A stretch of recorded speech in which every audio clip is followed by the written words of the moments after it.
Hi everyone. Today I'm going to show you how you can use your vintage zigzagger to finish off a seam similar to overcasting.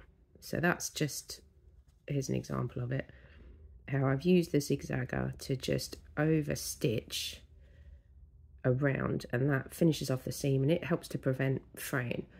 And this is something that people do if you don't have an overlocker. So it does a similar thing.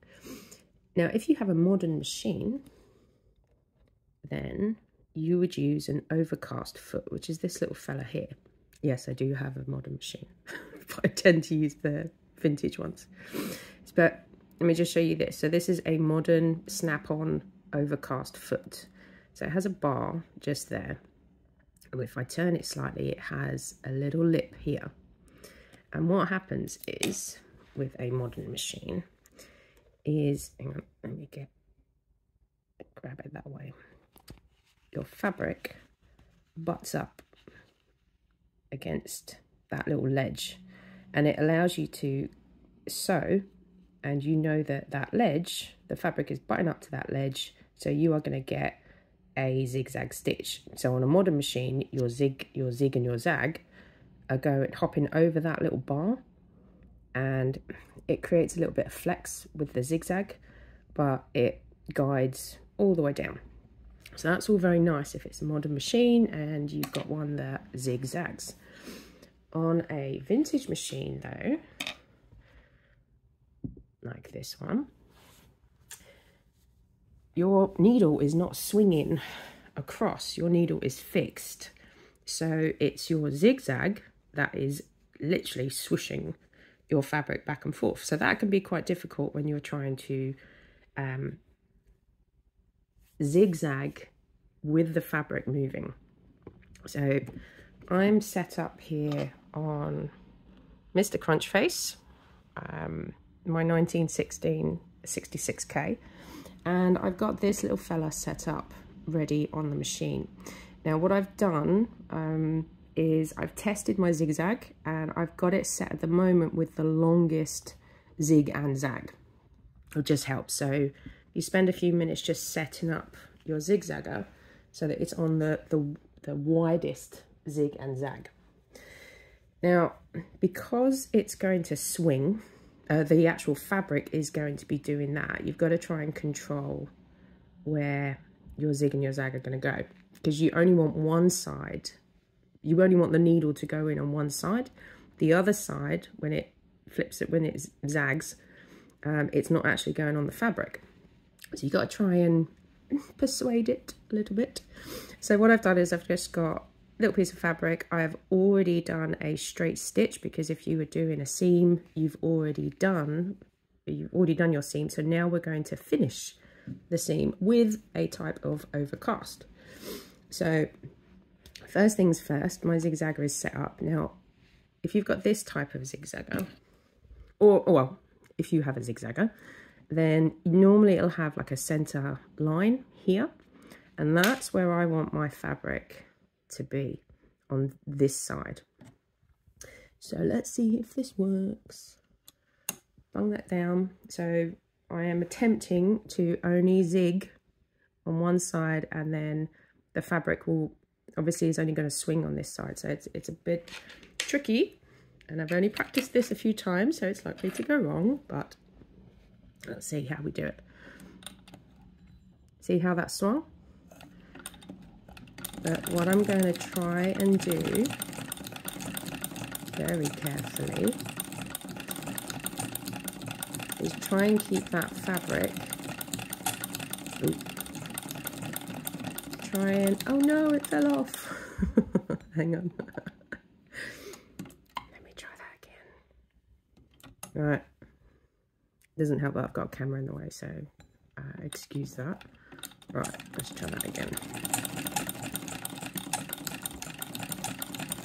Now, as you can see, it's a little bit tricky. It's working, and it takes a bit of practice. Try as much as you can to try and keep your stitches slow.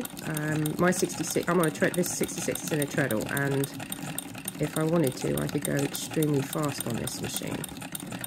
but I'm trying not to. But it does take practice. What you can do, and what I'm doing, is I'm using odds and ends of bobbins, so I can use up, and you'll see because it's two different colours. Let me just get to the end. So I'm just gently guiding. So let's see how that worked. Where's my scissors? Okay. Right.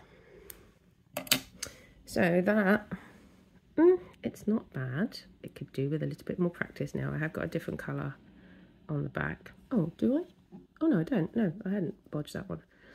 But you can see, so that it got better the more I did it. But if I come back, it went went a bit bad.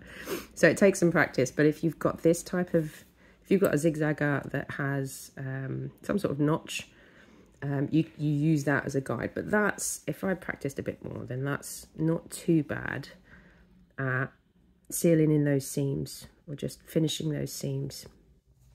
But what I'm also going to show you, bear in mind, remember this foot with the little edge guide. We're going to swing round, ignore the mess in the sewing room. Right, so sewing room, my little sewing space. Okay, so now we've got my other zigzagger, which is this fella here. And this fella, if you've got this type, now this is non-branded, it just has the word patent on the bottom. So this is my patent one. But this little zigzagger here comes with this foot. So let me try and angle it a bit different. Actually, let me try about there. Okay. So we've got my zigzagger. It comes with this little thing. And for comparison, this is an edge stitch foot. Now there's a wonderful video on YouTube on how to use the edge stitch foot by Lizzie Leonard.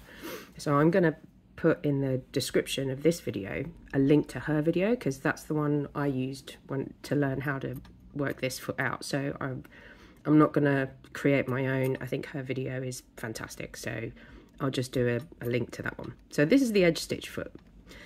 This is the foot, the attachment for the attachment of my zigzagger. But you can see with all these little slots, it's very similar to an edge stitch foot. And that's exactly what it does. When we fit this to the machine and we fit this up, it acts as an edge when you're doing zigzags, similar to your edge stitch foot. So let's move that out the way.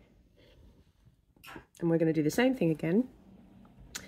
No, let me pop you there just while I get him on. I'm sorry if my hand's in the way. I wanted to show you how that goes in. Right. Okay. Come on.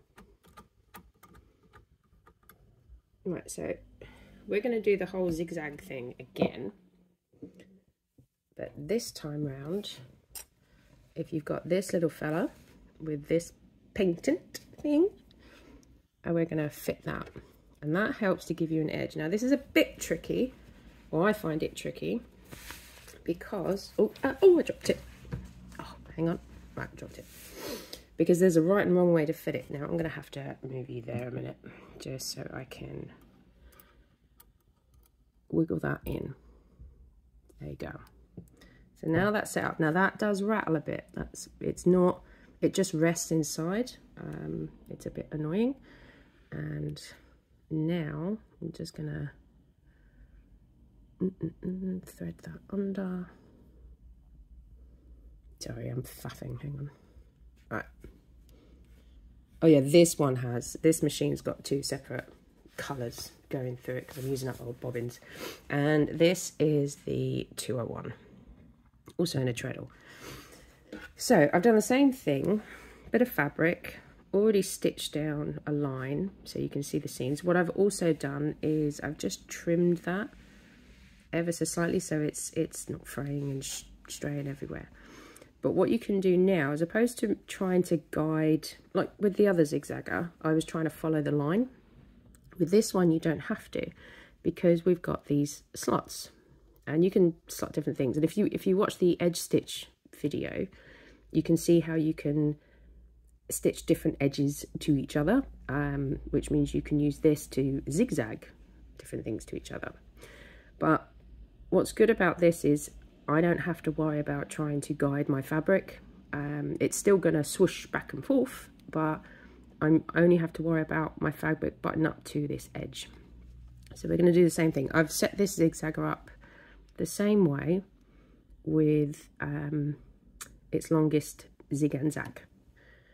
I haven't really, my stitch length is, it's about normal.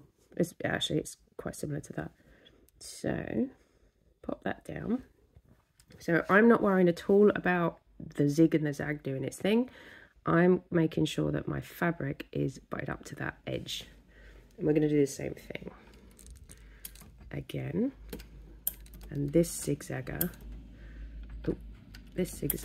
has a wider zig and zag.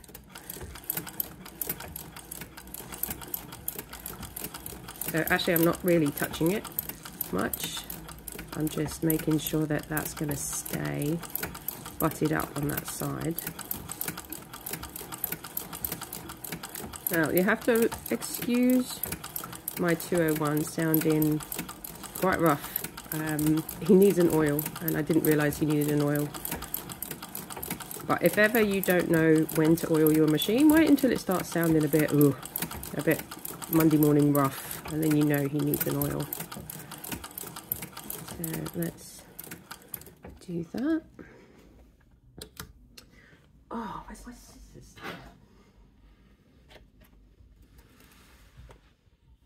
Okay, so hang on, let me swing you back over so we're in the light. So that, just because it's got that edge, that's done a much, well, my seam's a bit fluffy, but that's done a much neater zigzag or an overcast, because it's gone right up to the edge. If I flip it over,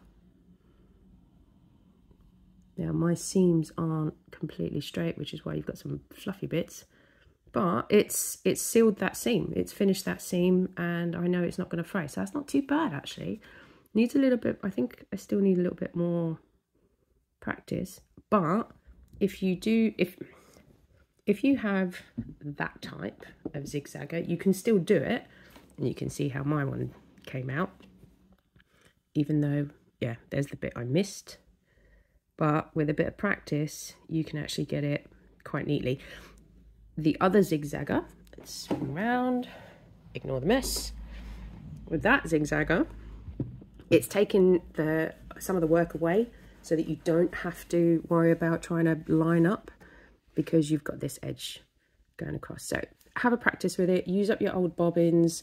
What I tend to do is I have that, like just scraps that I just practice with, so you can see where I'm constantly practicing and having a go anyway. So just have a practice, see how you get on with it.